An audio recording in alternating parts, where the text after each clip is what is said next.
जरा सोचिए, एक ऐसा सम्राट जो एक भयानक युद्ध जीता है और फिर जश्न मनाने की जगह वो हमेशा के लिए अपने हथियार नीचे रख देता है ना अजीब बात। आज हम बात करेंगे इतिहास के उसी अनोखे शासक अशोक की। ये देखिए, ये जो शक्तिशाली छवि है ना, ये 2300 साल से भी ज्यादा पुरानी है। और कमाल की बात ये है कि आज भी हम सब इसे पहचानते हैं। इसे पत्थर को तराशकर बनाया गया था और सारनाथ में एक बहुत ऊंचे स्तंभ पे रखा गया था। अच्छा, ये चिन्ह तो हमारे नोटों और सिक्कों पर रोज ही दिखता है ना? पर क्या कभी दिमाग में आया कि आखिर ये शेर वहां कर क्या रहे हैं? इनका असली मतलब क्या है? तो बात यह है कि ये सिर्फ कोई डिजाइन नहीं है। नहीं, ये तो एक सुराग है, एक चाबी जो हमें इतिहास के एक बहुत बड़े सम्राट और उनके बनाए साम्राज्य की एक असाधारण कहानी की तरफ ले जाती है। तो इस प्रतीक के पीछे की पूरी कहानी समझने के लिए हमें थोड़ा पीछे जाना होगा, उस जमाने में, उस महान साम्राज्य में जहां से ये शासक आया था। हम बात कर रहे हैं महान मौर्य साम्राज्य की।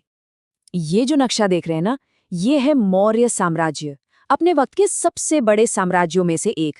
पाटलिपुत्र, तक्षशिला, उज्जैन, ये सब इसके बड़े शहर थे। मतलब इसका दबदबा दूर दूर तक फैला हुआ था। हाँ, लेकिन एक बात समझनी होगी, एक साम्राज्य को चलाना किसी छोटे मोटे राज्य को चलाने जैसा नहीं होता। ये बहुत मुश्किल काम है। साम्राज्य बहुत बड़े होते हैं तो उन्हें बचाने के लिए चाहिए एक बहुत बड़ी सेना, और जाहिर है इतने बड़े इलाके पर राज करने के लिए पैसे, मतलब संसाधन, और बहुत सारे अधिकारी भी तो चाहिए होंगे। तो ये जो मौर्य वंश था, इसकी शुरुआत की थी चंद्रगुप्त मौर्य ने, आज से करीब 2300 साल पहले। उनके बाद आए उनके बेटे बिंदुसार, और फिर बिंदुसार के बेटे आए अशोक, जो इस वंश के सबसे प्रसिद्ध शासक बने। चलिए, अब आते हैं अशोक की कहानी के उस निर्णायक मोड़ पर, एक ऐसा युद्ध जिसने सिर्फ अशोक को ही नहीं बल्कि पूरे इतिहास का रुख मोड़ दिया। अशोक अपने साम्राज्य को और भी फैलाना चाहते थे और इसी चाह में उन्होंने हमला किया कलिंग पर। कलिंग यानी आज का जो तटीय उड़ीसा है, वो इलाका। और ये कोई मामूली लड़ाई नहीं थी, ये एक बहुत ही भयानक और क्रूर युद्ध था। इस लड़ाई में जो तबाही हुई उसका अंदाजा लगाना भी मुश्किल है। 1 लाख से ज्यादा, सोचिए, 1 लाख से ज्यादा लोग मारे गए और करीब करीब 1.5 लाख लोगों को कैदी बना लिया गया। ये जीत नहीं थी, ये एक तरह का नरसंहार था। इतनी हिंसा, इतना खून खराबा देखकर अशोक का दिल पूरी तरह से दहल गया। और ये जो सामने पढ़ रहे हैं ना, ये खुद अशोक के शब्द हैं, एक पत्थर पर लिखे हुए हैं।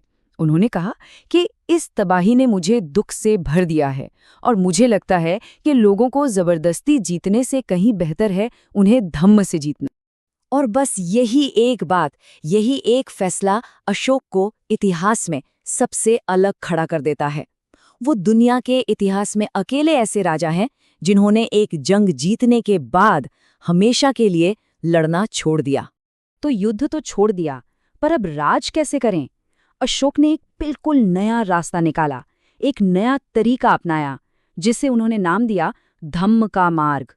तो सवाल उठता है कि ये धम्म आखिर है क्या? देखिए, धम्म जो है वो संस्कृत के शब्द धर्म का प्राकृत रूप है, पर यहाँ इसका मतलब किसी पूजा पाठ या धार्मिक कर्मकांड से नहीं था। ये तो बस जीने का एक सही तरीका था, एक नैतिक संहिता, कुछ नैतिक नियम थे। अशोक का सोचना था कि जैसे एक पिता अपने बच्चों को अच्छी बातें सिखाता है, वैसे ही राजा का फर्ज है अपनी प्रजा को सही राह दिखाना। और ये विचार उन्हें गौतम बुद्ध की शिक्षाओं से मिला था।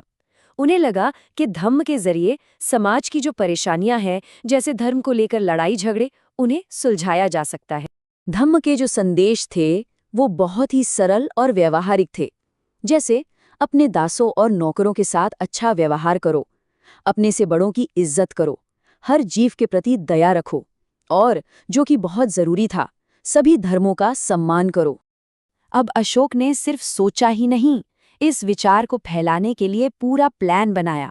पहला कदम, उन्होंने धम्म महामत्त नाम के अधिकारी नियुक्त किए, जिनका काम ही था घूम घूम कर लोगों को ये बातें सिखाना।